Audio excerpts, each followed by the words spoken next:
Hela. So I kept searching for some straight Posca marker swatches, the Posca acrylic paint marker swatches, and I couldn't find them. So here they are. I'm going to do them today. So I tried to record the first process where I actually made the swatches and that didn't work out. So we're just going to go from here. Everything will work out perfectly. So I'm going to go across and first tell you which ones are part of a set. So this entire top row was a part of its own contained set. This one I got individually. This one I got individually. This next row was part of a contained set. And while this set had 8, this one only had 7, but still came in a little box, same thing, one piece. So this one I bought individually, this one I bought individually, this one I bought individually, and this one I bought individually. That's why I popped them down on separate rows to keep them together. And I have arranged them by the size of the marker nib too, because I found that something pretty difficult to keep up with. So the set on top is all going to be, I'll just pick them up and lay them here for a second. This is how they came. Well, they came in this order. That's why they're not in the kind of order where I would have arranged them. I'm just swatching them exactly the way they came in the package. And each one of these markers says that it has the 1.8 through 2.5 millimeter sizing. So that is what all of these are, and it's also the size of these two, and that is why I grouped them in that way. And the next row, that is the full set, contain these right here. So you can see the caps. I think it helps if you can actually see the colors. I'm just going to leave them there. And each one of these that came in the box together has a size that says it is the 0.9 through 1.3 millimeter sizing. And I believe that, let's see, this one right here, which is the gray one, is the same size as that, 0.9 through 1.3 millimeters. Now each one of these three, and again, all of those on the bottom row, individual purchases, these say that they are 0.7 millimeters. Yes. All these are saying they're 0.7 millimeters. So I wanted to arrange them so you could see it's kind of like, I don't know that this is what they would call them, but in my mind, I arranged them kind of like these are medium tips, same size medium. These are all fine, plus the gray one is also fine. And all three of these would then be extra fine in size. And that's just how I'm keeping them straight in my mind, because it really would have helped me to have had a nice clear delineation like that so I can understand what I was getting. But I'm also giving you the numbers so you know exactly what you're looking at, because that's something I needed when I kept searching for this in videos. So from that point forward, I'm just going to do a little bit of scribbling. We're going to start with the first one, which is a blue, and I guess I'll keep it right inside the box where it already is. The name just says blue. The name of the second one, I should show you the cap. This is the first one I just did. That's what the cap looks like in color. The second one I'm doing, second one is this one. This one is named light blue. I have to say, I was a little concerned that I was going to end up with a couple of doubles. For instance, with the light blue right here and this blue that came in the pastel pack, I thought they'd be a little too similar, but I see differences that are distinct and clear in all of these colors. And this is part of the reason why I want to show them off, because I'm having a huge ball with these markers. You're supposed to be shaking them up every time, but I don't know if I'm going to do that because I know you can hear it. So this one right here is green. I know that seems obvious, but that's the name on the marker. So I'm going to go ahead and say the name on the marker.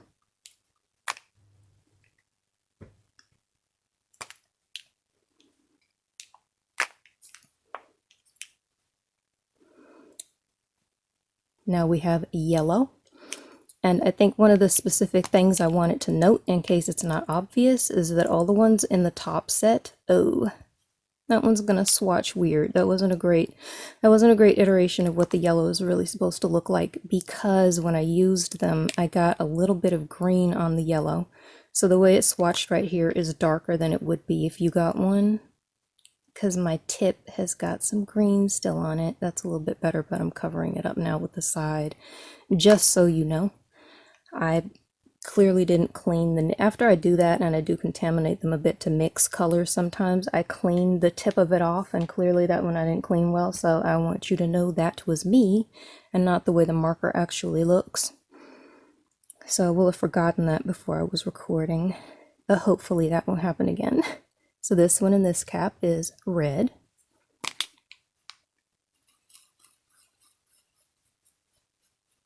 I really think that they're great and juicy. For anyone who hasn't used them before, they're really juicy. They do not make a bizarre, nightmarish sound on the paper. They do make a kind of a scratchy noise that I think is very delicately scratchy noise. I think is very ASMR-ish. Oh, this is the pink one. Very intense pink. But all these top colors are very bold. And I adored having them. And when I got this set, the only thing I could really think about was that I wanted some other bits to go along with it.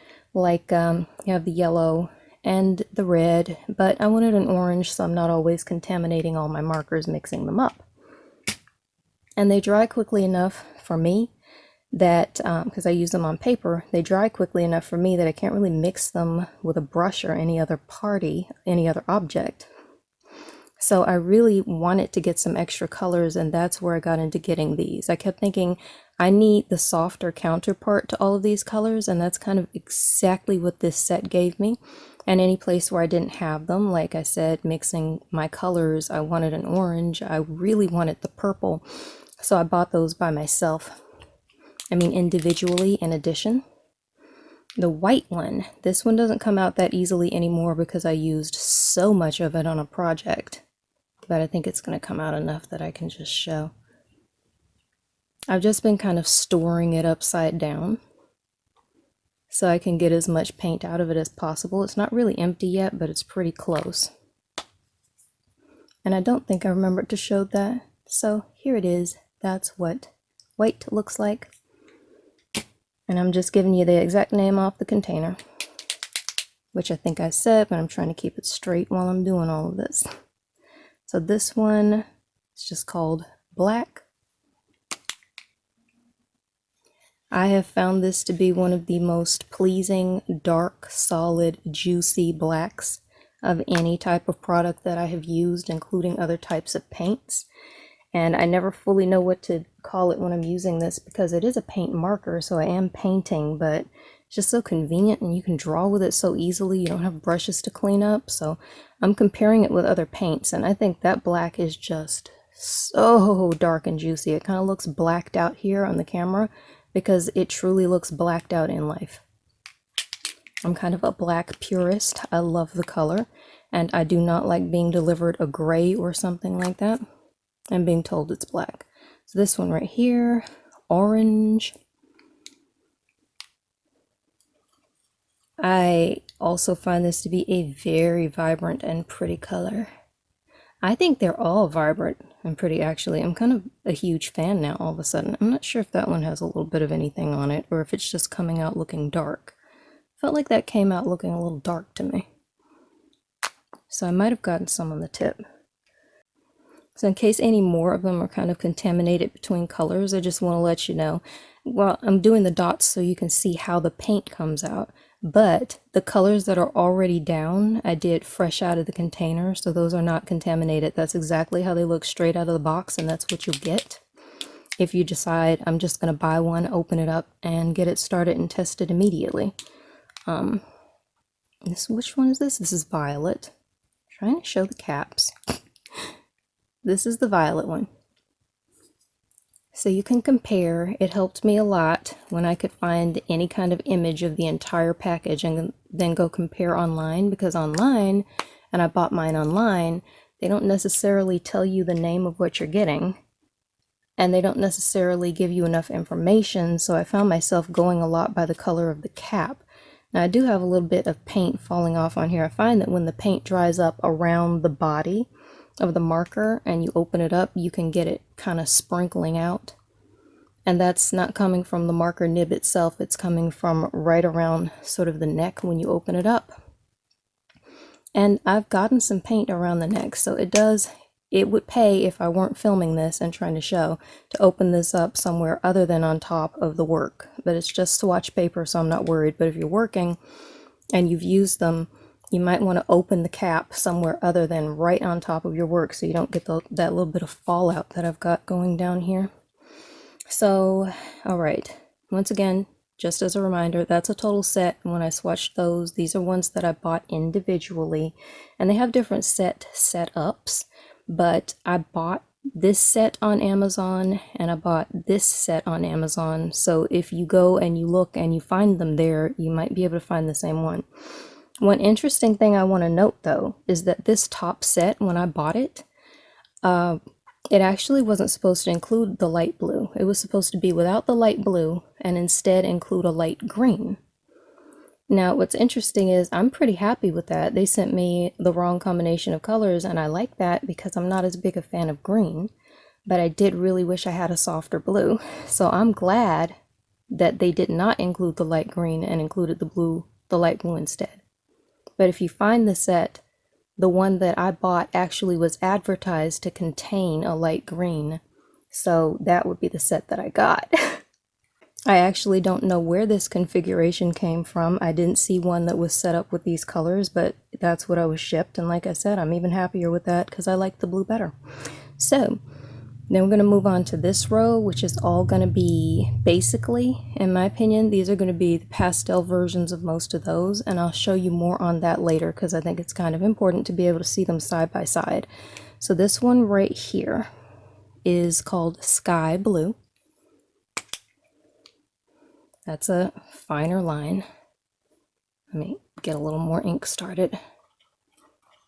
It's a finer line, so it'll take a little bit longer to fill it in, but if you go for it, you will get that solid color that you want, that solid wash. It'll just have a little bit more time to dry up while you're doing it.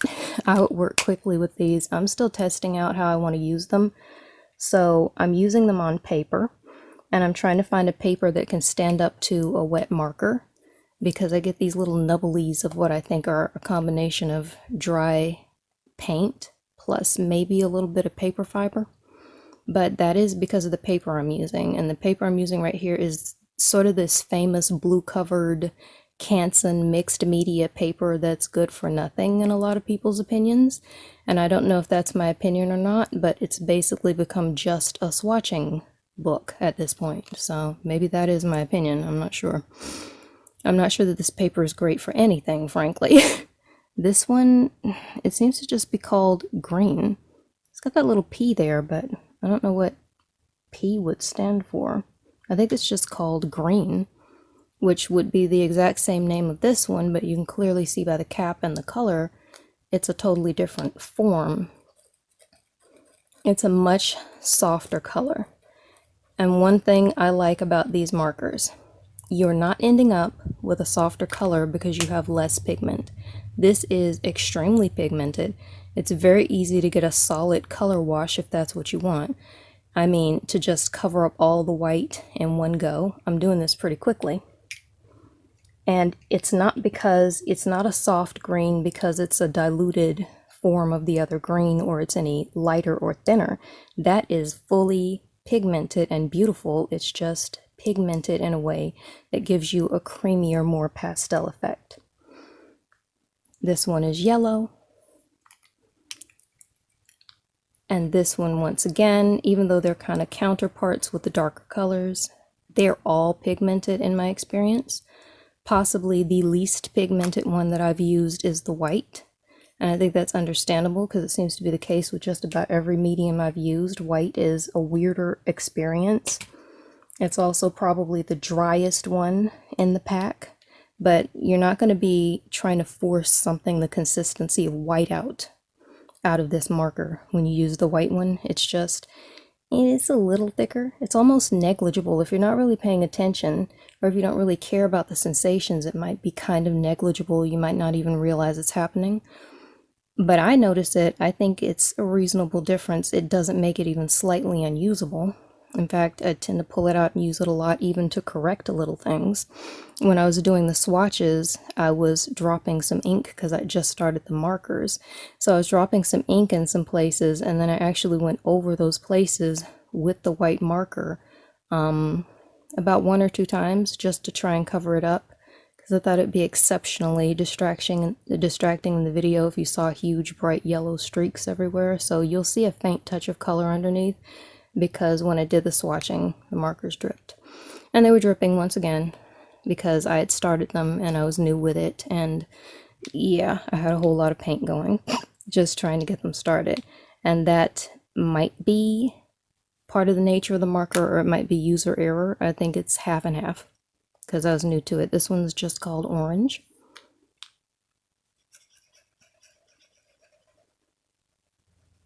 And I think that one looks like some kind of orange sorbet, like a really soft orange sorbet. Honestly, you might expect that sort of creamsicle orange flavored freezer pop thing to be a slightly darker color than that. But for some reason, to me, it's reminiscent of that, but even just more muted. So this one right here is called Coral Pink. I was pretty excited to try that one because I just love a coral. That cap was on there.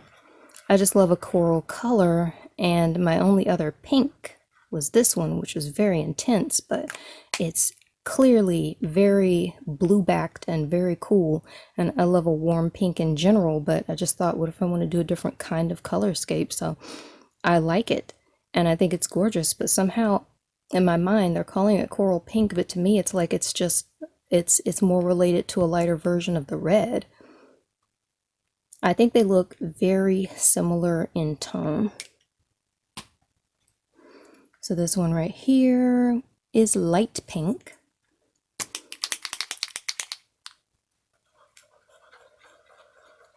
This one gives me some kind of soft lavender backing vibes. It definitely doesn't look to me like it's totally lavender, but it's got a very strong lavender pull in it, the undertone. So that is definitely a cool, soft baby pink. And this right here, just called purple.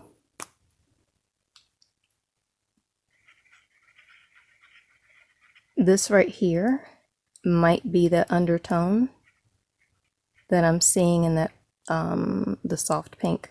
Ugh. Trying to keep my circle together, but it's gotten completely out of control and now it's just bothering me. So that is the end of that set right there, and I think of that as the pastel set because, again, I think these colors really imitate what's going on up here, except of course, you know, that purple wasn't in the set, the orange wasn't in the set, but basically when you include the fact that this set does not include black and white and that one did, it's kind of like that's the pastel version.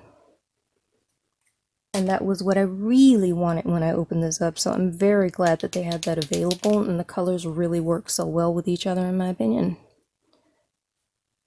So if you want to do, you know, contrast your levels, but I think they just look great together. You buy a pack, you want to draw something. I haven't mixed any colors yet that I think clash with each other in either of these sets, any of them. They just look great. This one is brown. That's a really fine line. So I'm kind of turning it on its side so that I can get enough of a wash to get that solid circle. Because otherwise you get that really thin line from that tiny little tip. Good for precision, which I really like, because not only do I like precision, I like doing extremely tiny drawings. So I'll be doing something, I don't know, 4x4 or smaller. And so then the huge nibs up here leave me wanting for much, much tinier tips and greater precision. So this is absolutely perfect for me. In future, I might 100% go for this size tip when I replace them, but we will see, because I'm just having fun with everything. What's that called, by the way? I forgot. This one is just gold. Very simple, because that is exactly what it is. And when I finish swatching the silver, I'll show you a little bit of the sparkle, so you can see how metallic it looks as best I can, because that's one of the reasons why I'm so happy with this. Each one of these on the bottom that I got individually, you know, now that I'm thinking about it, I might have been slightly incorrect in that I think that when I bought these two that I also got on Amazon, they were packaged together. Pretty sure that the gold and silver were packaged together. So this one is indeed called silver.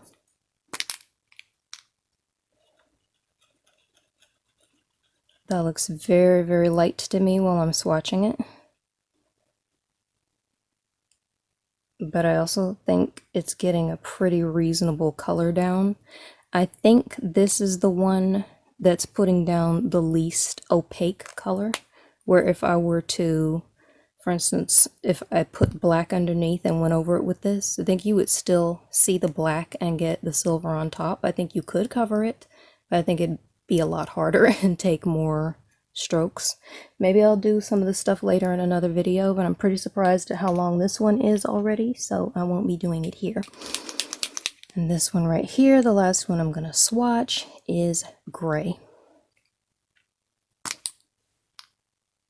And this one again, if these, I'm just calling them for myself, if these are extra fine, this one is a fine one like all of these in a row. So it looks a little bit different, and it's a little easier to get a big fat squash, I was gonna say a big fat squash, a big fat swatch of it. Okay, we're gonna be winding down in this video because I'm getting to that place where I'm a little tired and my words don't want to come to me that easily, but this is basically what they look like. Before I forget completely, I said I was going to show the metallic markers so you can see how metallic they actually are. It's not just gold and silver colored. You get an actual sheen. It's a really good sheen, and it doesn't look like glitter up close in person either. It looks like, oh my gosh, if you pay attention to detail like that, you can see extremely micro shimmer. It's almost like there are a million lights dancing inside of it, but it looks metallic. So if you're going for a true metallic gold and silver, which is what I'm always going for, this paper, and trying to get it to cooperate, and it's not cooperating with me, but it's going to cooperate now. If you're looking for a true metallic silver that's not just a golden color, you can even see that sort of multifaceted layer of different types of gold in there, like those old hair color commercials. It's not flat color, it's multifaceted color. So that's what you get. So now you can see that. And I nearly completely forgot, so I will throw this in this video somewhere. And now you can see the rest of them are matte. But your metallics, apparently, based on the two I tried, are legitimate metallics. And that, again, is exactly what I'm always after. So I appreciate that, and I really want you to see it. And the next thing I'm going to show, which I think is right here, is a comparison. And I'm going to quickly go grab all these markers again, because I tossed them out of the way. Right here, I have swatched this, let's see, it's just pink and light pink. So these two are right here. I'm going to swatch them a little more.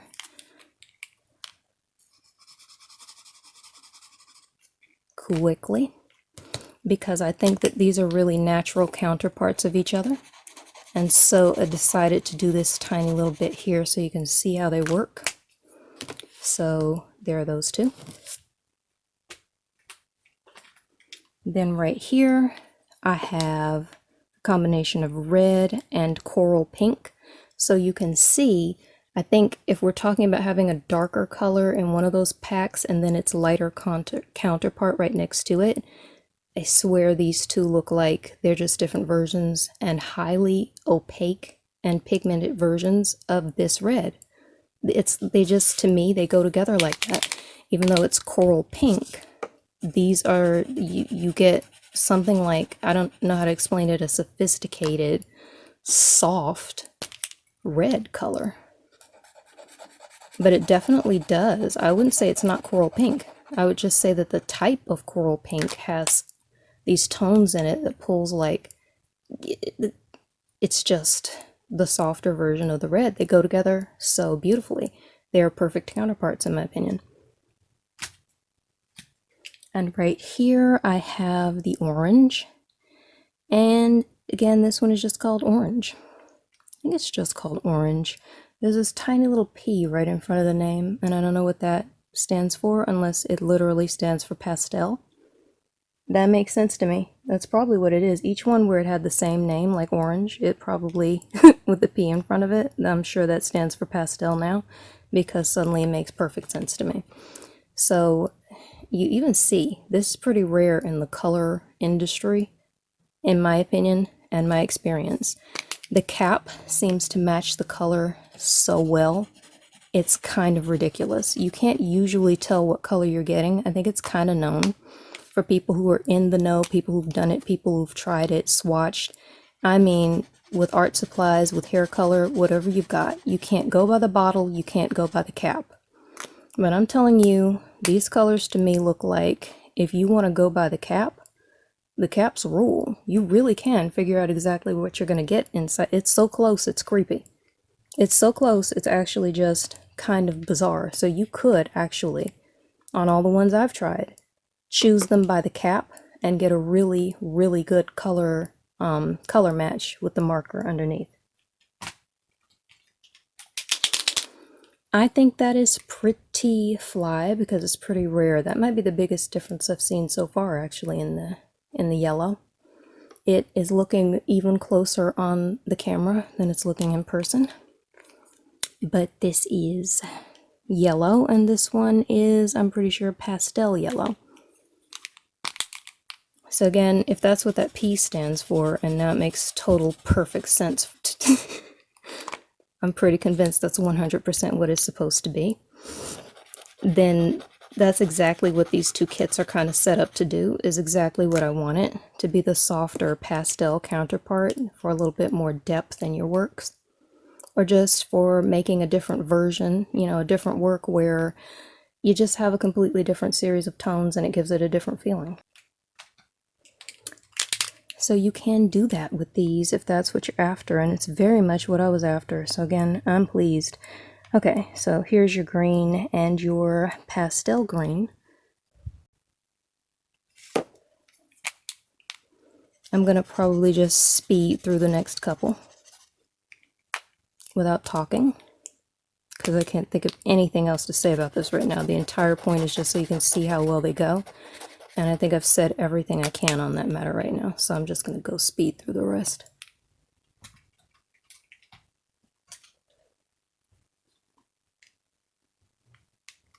Blue and sky blue.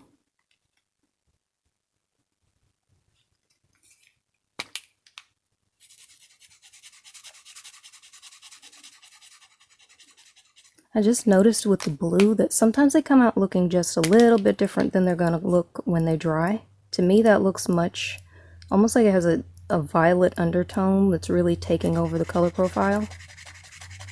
And once it dries down, obviously, it's going to look more like that. It's a little more matte. I mean, they're all matte. So having that matte dryness takes out some of, I guess it's the, basically the physics of the moisture particles are making the violet really show, so it looks a little bit different wet, but it's pretty much going to be the same thing. I don't think it's going to throw you off too hard, but it might scare you a little bit if you haven't swatched them and you don't know what it's going to look like, because that looks way more intense than the cap or than the dry version. If you're going for an extremely specific look, it might scare you a little bit. Oh no, I've just ruined my piece. The blue is violet. No, it's not. This is violet. Violet, and what was this one called?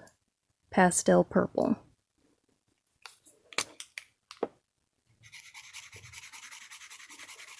So I think they're pretty good counterparts. And it's interesting that this one is called violet and that one is called purple, but I didn't see a regular deep tone purple and I didn't see a pastel violet. So I don't know, as far as color name choices go, that was a little confusing for me when I was shopping, but whatever. I've got them now. They're here. I have shown you the swatches. Let me give you another quick view of all of the swatches together, and you can see all of them and how they compare, what they look like, and I think that's pretty much all I could possibly fathom to say at this point. It's coming on a half-hour video, so much for my concept of filming a quick swatching today. I hope that you enjoyed this. I hope you got some help out of it. I hope it provides you with what you need, because like I said, all I needed was some simple swatching before I bought my markers, and I could not find them no matter where I looked. So I'm doing it myself. So there must be a need, because I can't be the only one who had the need. So if you got help from this, remember to like, comment, subscribe, share if you got any questions or thoughts on the markers, and have a blessed day. That's about it. Bye now.